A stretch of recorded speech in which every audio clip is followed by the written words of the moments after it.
So I'm making some croissant loaves today, and I have a double batch that's already getting ready to go, but I also wanted to make one batch where I add egg yolks.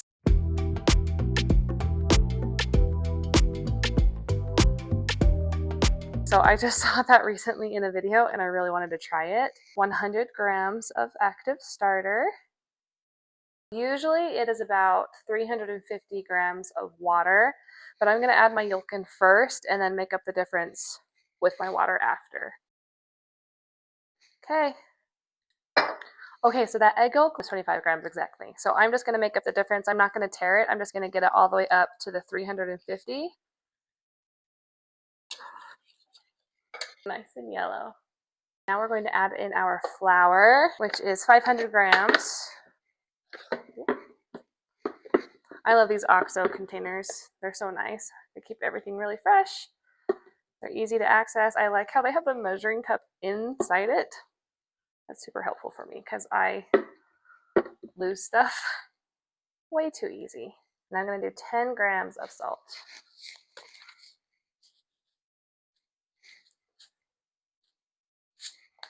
Okay, gonna mix this up. And just so you know, if it's looking really dry, I would just add a little bit more water. Gosh, this looks really good. So I'm just scraping from the side and then putting it towards the middle. I'm gonna get everything as much as I can, at least, off of this dough whisk. I'm gonna scrape down the side with my dough scraper. So we're gonna wait an hour before we do our first set of stretch and folds. Our first hour is up, so let's take a look. That is how our dough is looking. We're going to do our first set of stretch and folds. See how it turns out.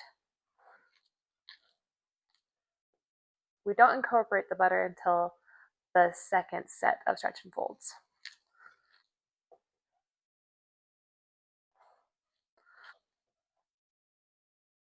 That's it. Our dough has been sitting for half an hour. I'm going to grab my cheese grater and my butter. So during this set of stretch and folds, we're just going to be adding a half stick of butter is all.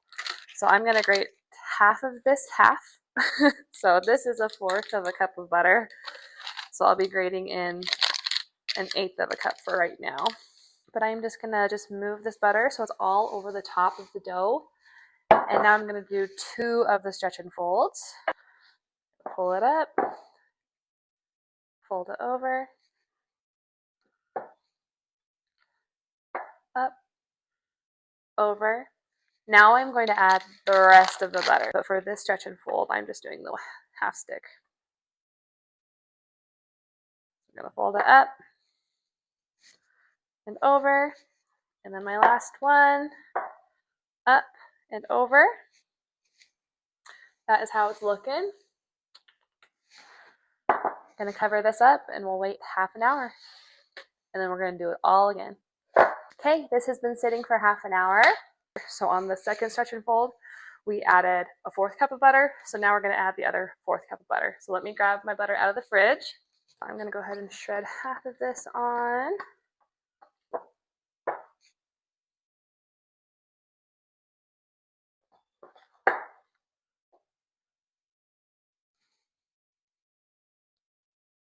We're going to add in the rest of our butter. I'm making a mess. I don't really care. I have to clean up after myself anyways.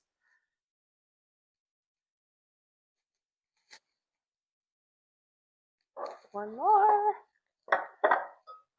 I'm going to use my hands to just kind of help pull it so I can kind of go all the way across. Okay, that is it for this dough. We are done adding butter. We'll go ahead and cover it and let it sit for another 30 minutes.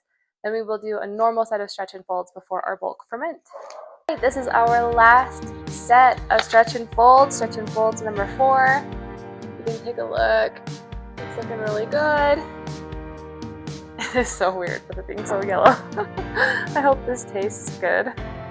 Might be a great way to add some protein into my bread for my kids. Okay, just normal stretch and folds. We've already added all the butter. We're not adding any more.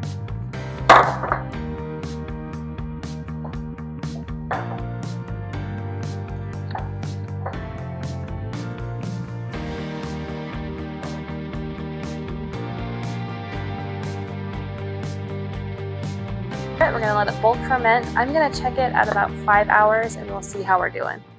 Okay, this dough has been fermenting for 5 hours. We have a few bubbles in there. It's definitely risen a little bit, but my kitchen is still on the cooler side, so I'm gonna let it ferment for about another hour before we shape it. This dough has been fermenting for a tiny bit over 6 hours. It's been like 6 hours and 15 minutes. So we're gonna go ahead and shape this. So you can see it's nice and puffy. There's lots of bubbles all around the edges, and it's still nice and jiggly. So we are good to go.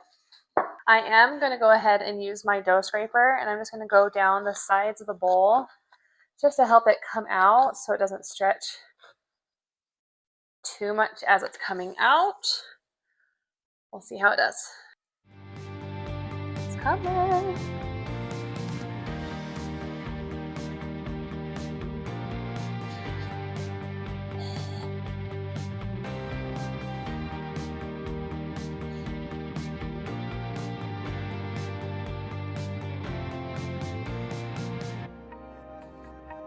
Pretty good. Just gonna get the little bit that was left in there. Only that much. Not bad at all.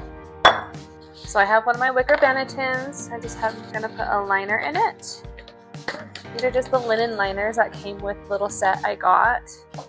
But I'm just gonna put some rice flour all inside it, and then we're gonna go ahead and shape this dough. It is a little sticky.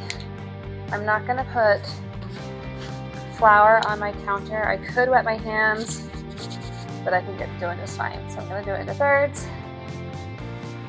It has such a pretty color to it. Roll it up. You can see all the lumps. See all those lumps? That's all that butter. That's all inside the dough. Just get this dough back and forth on my counter to build that tension up here. It's looking pretty smooth. I think we're good. Just gonna use my dough scraper to help me lift it, flip it upside down. And that's how it looks. Oh my gosh. It looks so good.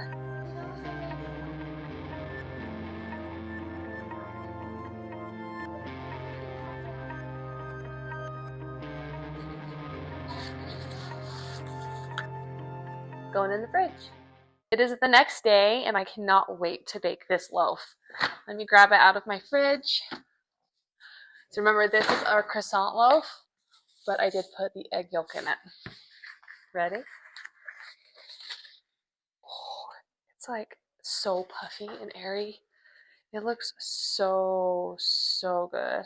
I have my Dutch oven preheating to 500 right now. Just gonna put this on my dough sling. These dough slings make it so much easier. I don't use parchment paper. I just use the dough slings because I love the handles. Works great. Put some rice flour on top. With these croissant loaves, the rice flour doesn't really stay as white just because of the butter content, but habits. I'm just gonna do a basic leaf pattern. Not doing anything too fancy. And then I'm going to just do one big score right down the middle, fairly deep.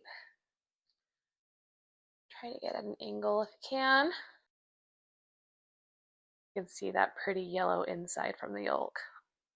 I am so excited. Let's see how this bakes. All right, now this is in. I'm lowering the temperature to 450. So this is the one we just made.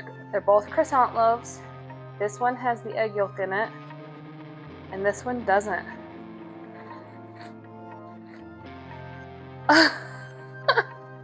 This one is a lot taller. It has a way better rise. This one has been sitting and resting for longer, so I am interested to see if this deflates a little bit.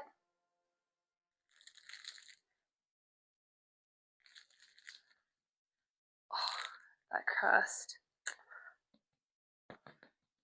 Beautiful.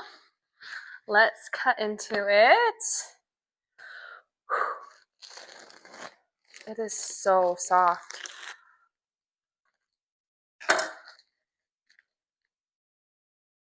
Look at that.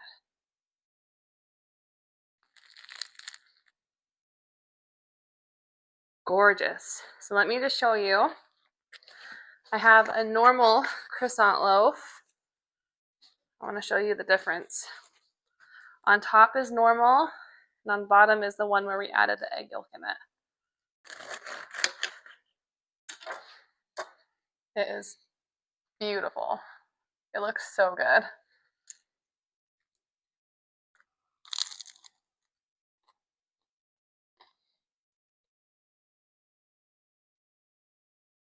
It's really good, but I don't know if I necessarily like it better than the plain one. But it's delicious. So added more protein into it. It's gorgeous. It worked out really well. I don't know. You should try it. Let me know what you think.